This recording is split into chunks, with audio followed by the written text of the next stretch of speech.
বিএনপির স্থায়ী কমিটির সদস্য আমির খসরু মাহমুদ চৌধুরী বলেছেন, তারেক রহমান গণতন্ত্র রক্ষায় দায়িত্ব পালন করছেন।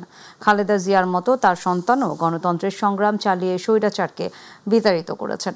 যখন কোনো দল সংস্কারের কথা বলার সাহস পায়নি, তখন বিএনপি ৩১ দফা দিয়েছে। দুপুরে রাজধানীর একটি হোটেলে তারেক রহমানকে নিয়ে লেখা বই নিয়ে আয়োজিত সেমিনারে তিনি এসব কথা বলেন। অনুষ্ঠানে স্থায়ী কমিটির অপর সদস্য ডক্টর খন্দকার মোশাররফ হোসেন বলেন, নির্বাচন বিলম্বিত বা ভণ্ডুল করার ষড়যন্ত্র চলছে। ডিরেগুলেশন এগুলোর মাধ্যমে মুক্ত করে দিতে হবে বাংলাদেশকে, যাতে ক্ষমতায়ন মানুষের হয়, সরকারের না। This is a big decision. Deregulation করে, ডিলিবারেশন করে মানুষকে ক্ষমতায়ন করতে হবে, সরকারকে ক্ষমতায়ন না। This is a big step forward. এবং আপনারা দেখবেন অনেক বড় বড় ডিরেগুলেশন হবে, অনেক বড় বড় লিবারালাইজেশন হবে।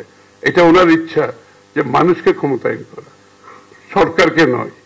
আর এখানেও বাংলাদেশে কিছু ব্যক্তিরা কিছু ইস্যু, নন ইস্যুকে ইস্যু করে এখানেও নানা রকমের সংকট সৃষ্টির চেষ্টা করছে।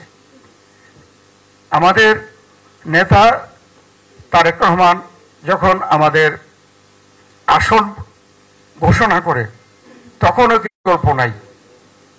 আজকে হোক কালকে হোক, জন্য আমরা শুধু পলিটিক্যাল পার্টির না, সকল জনগণের সহযোগিতা কামনা করি।